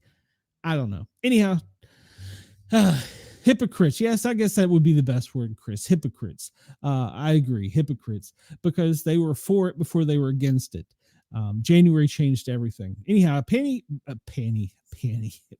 Bondi is getting involved, warning to tread carefully following her support for the tech down. She's an elected official, so she needs to tread very carefully because nothing will happen to Elon Musk. And so we're going to fight to protect all Tesla owners throughout the country, she said on an interview on Fox. She warned them that they will protect American citizens who own them, and they will protect Elon Musk. In her interview, they go on, they show the radical Democrat Congresswoman calling for the violence in a video. You can watch it on X. And then you can also remember we were one of the first to report the hypocrites burning down Tesla vehicles in Las Vegas. And now we have found that they have leaked data websites and data on GPSs so that people could actually go out and, quote, hunt them. If you remember, we were one of the ones to report on that. There's a nice little picture that shows pretty much we were for it before we were against it. So, all right, I will leave it at that. And the FBI has issued a warning over the left-wing terrorist attacks against Tesla. The FBI released a bulletin Friday warning the public about the threats coming from far-left extremists aimed at Tesla. The bulletin comes after the attacks on Tesla stores and vehicles were triggered by outrage from the far left over the role that Elon Musk had in helping the Trump administration gut waste, fraud, and abuse out of the federal government. So they were for green energy, but now they're against it because we want to save money, cut costs, and eliminate fraud. The FBI said that the attacks on Tesla vehicles, dealerships, storage lots, and charging stations have occurred in at least 9 states since January. These incidents have involved arson, gunfire, and vandalism, including graffiti expressing grievances against those perpetrators perceived to be racist, fascist, or political opponents. These criminal actions appear to have been conducted by lone offenders, and all known incidents occurred at night. The Bureau warned that the extremists needed little planning to use rudimentary tactics such as improvised incendiary devices and firearms, and may perceive these attacks as victimless property crimes. Officials warned the public to be extra vigilant around Tesla dealerships or Tesla-related entities until the threat subsides. And they go on to list in the FBI briefing the specific areas of concern, and note that this level of violence is insane and deeply wrong, and that this could be considered terrorism. And it goes on to say that these people would be caught and brought to law and justice, just as other terrorists have been. That's the FBI press release. You can go check it out at fbi.gov. Oh, I couldn't get out of here without this. Walls offers lame apology for mocking Tesla stock drop, and it called critics, quote, butthurt. Or have we heard this before? Prior to January, when you made fun of somebody else or made a joke, oh, they're just butthurt. All right, well, Tim Walz is the latest one that was for it before he was against it, and that now he's just saying that you can't take a joke and they're butthurt. But yet, when other elected officials in a different party make a joke, okay, all right. So Tim Walz is saying that we are just butthurt over it. Well, Trump and Clay Travis, I love the headline, fantasize about Caitlyn Jenner's and others pounding Tim Walz after ass kick gate. Radio host Clay Travis had a presidential interview with Trump, and they discussed several scenarios in which Governor Walz gets his ass kicked by the likes of Caitlyn Jenner, wrestling icon Kane, Knox County, hell yeah, he's the mayor, Glenn Jacobs, whom Trump defeated in November when Walz was the bottom of the VP ticket for Harris. got controversy started over the weekend when he said he could kick most asses of Trump supporters. Come on, Wallace, bring it. I'm an old man, bring it. I think I could kick most of their asses. I do think that I know I can outrun them. But I do know that if we're going to fall into into that place of, okay, we're going to challenge you to a WWE type thing, Wallace told Gavin Newsom on his podcast over the weekend that, or no, I'm sorry, that was before the weekend, that he could kick most of their asses. Over the weekend, Travis scored an exclusive sit-down interview with Trump aboard Air Force One that featured plenty of questions you probably wouldn't hear in the legacy media interview.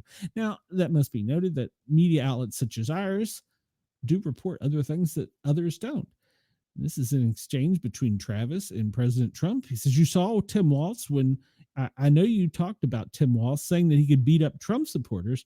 Did you see Caitlyn Jenner's said that she thought she would be able to take him? Who would you take in a battle, Caitlyn or Tim Walz? President Trump replies, oh, Caitlyn all day long, but also know, you know, Kane, Travis replied. Yes. Trump said, how about Kane, the Tennessee mayor, Glenn Jacobs, known as Kane in the wrestling world? Travis, oh, Glenn is an awesome guy. He challenged him. I put up 10 grand for that too. In the challenges, I don't think Tim Walz has responded yet. Trump said, by the way, they wouldn't last a second. He's like 7 feet tall. and Trump replied, he is the big, Travis said, yes, Trump replied, he is the biggest human being. Travis said, he is an awesome guy. Trump replied, he is a great guy too. He's a mayor of a town and he's all MAGA. Personally, having met the gentleman, he is an awesome individual. And I feel he could kick Walz's ass. Hey, speaking of they were for it before they were against it, well, Trump is demanding a, quote, full-throated apology from the Maine government after the state caves on the women's sports fighting right. President Trump is demanding an apology from Maine Governor Janet Miles after the University of Maine system, UMaine, acceded to Trump's demand to bar biological males from competing in female sports. The president has feuded with the Maine Democrat for weeks over whether trans-identifying students should be allowed to compete against women in girls' sports leagues. The president has threatened to withhold federal funding from the state until it agrees. UMaine, which includes 8 public universities across the state, backed down this week and agreed to the reform its rules in trans-identifying players competing against female athletes. Trump said in a post on Trump's social on Saturday that Mills should apologize for attempting to fight the federal government over the issue. While the state of Maine has apologized for their governor's strong but totally incorrect statement about men playing in women's sports, while at the White House governor's conference, we have not heard from the governor herself, and she is the one that matters in such cases, Trump wrote. Therefore, we need a full-throated apology from the governor herself. And he's making that request. All right. Speaking of the Trumps, Tiger Woods, we reported this, if you remember, Tiger Woods is confirming a relationship with Vanessa Trump. Love is in the air. Golf legend Tiger Woods has confirmed the rumored relationship with Vanessa Trump, the former daughter-in-law of President Trump. The 49-year-old made the announcement on both Instagram and X, following months of speculation that the two were secretly dating. Love is in the air, and life is better with you by my side. We look forward to our journey through life together. At this time, we'd appreciate your privacy on all those that chose our hearts. Woods posted photos of the couple together. Isn't that cute? Love is in the air. Tiger Woods and Vanessa Trump. I almost said Ivanka. That would have been wrong. It's Vanessa and Tiger. That's cute. All right. And then Ivanka Trump, well, she made news for showing off her mad martial arts skill. She made impressive martial arts skills in a video that has gone viral on social media. And a clip posted on X shared by Brazilian Jiu-Jitsu studio in Miami Beach. Trump's daughter dons traditional Jiu-Jitsu attire as she punched, kicked, and flipped the guys her size to the ground. Several times in the clip, Ivanka appears to be fending off a possible attacker. At one point, she defends herself from the other person on the mat who's carrying a knife. Within a few short moves, Trump's daughter is able to secure her body in a position to eventually rid her possible attacker of his weapon, which we see drop to the floor. The martial arts school recorded captioned their post, "Jiu-jitsu is more than a martial art, rooted in tradition and guided by the 753 code. It builds physical confidence, mental clarity, and emotional balance." They tagged Ivanka in the post and has more than 1.4 million views the time this was published this morning. I don't know if it'll actually show it. Let's see. Will it show it? Yeah, she is flipping guys over. In case you missed this is she is she's showing some skills there. Now, granted, I'm sure they're not going too tough on her, being as who she is, but still, she's showing some good skills. So good on her. It is not only good physical exercise; it's good for the soul, mind and soul. And what did Chris say? He is just trying to shift attention from being hard and being afraid to wrestle Kane. Oh, hell yeah, he is. So he doesn't want to wrestle Kane. There's no way he wants to wrestle Kane. So we can't go without saying that over the weekend we lost a great one. Boxing legend George Foreman died at 76. He was 19 years old when he won the gold medal at the Mexico City Olympics in 1968, a year after my birth. Two-time heavyweight champion, Olympian gold medalist George Foreman died on Friday. He was 76. He rose to prominence as a boxer, but after he retired, he launched a successful line, and everybody had one, didn't they, of in-home grills, which sold millions. His family shared his passing on their official Instagram account. "Our hearts are broken. With profound sorrow, we announce the passing of our beloved George Edward Foreman Sr., who peacefully departed on March 21st, surrounded by loved ones." His family wrote, "A devout preacher, a devout husband, a loving father, a proud grand and great-grandfather. He lived a life marked by unwavering faith, humility, and purpose." And he did have quite a very large family. He was definitely a ladies' man. And if I understood correctly from other media sources, he named like 12 of his kids George. So all around boxing legend George Foreman, and the Foreman Grill has passed away at the age of 76. Another interesting story I brought up in the last few minutes. The Ukraine military issues a bizarre recruitment ad featuring McDonald's cheeseburgers. Amidst controversy and backlash in unleashing Ukraine, after the country's defense ministry decided to make a fresh recruitment video on TikTok using the lure of McDonald's. The clip appeared this week on the Ukrainian Ministry of Defense's official channel, desperate to seek more young recruits in the army's depleting ranks. And they distributed the video of them eating cheeseburgers from McDonald's. You can go on X and see that, but that's interesting. All right, we are almost out of time. Let's see. Miley Cyrus has a new album. Kiss is going on an unmasked concert tour starting in Vegas. We'll skip most of the sports scores. Snow White, which we talked about, was pretty much a flop. There's a new movie called The Residence that involves a whodunit set at the White House. That's pretty cool. Check it out. And then there's a new iPhone managed humanoid coming out to the public in the very near future. So if you're interested in any of those things, there's your Google search homework. That's pretty much all of the news I had to report on today. And we're so close on time. There was no, hold on. Let me bring this up real quick. There was one other thing I do want to report. And this isn't up-to-date information, but over the weekend, there was another line of duty death. Sergeant Grant Candies from the St. Tammany Parish Sheriff's Office in Louisiana passed away. And I thought we had another one. Do we not? Nope, we don't. All right, well, we do, but it hasn't been made public yet. And today, there is still only 18 firefighter deaths. We'll report on the other firefighter news and police news on our next show. All right, ladies and gentlemen, I guess I should get Optimus off the screen and put me back there. I do appreciate your patience with me today. I got off to a couple minutes late start. I'm not sure if we made it out on Radio X. I hope we did, because I really appreciate our fan base down in Australia.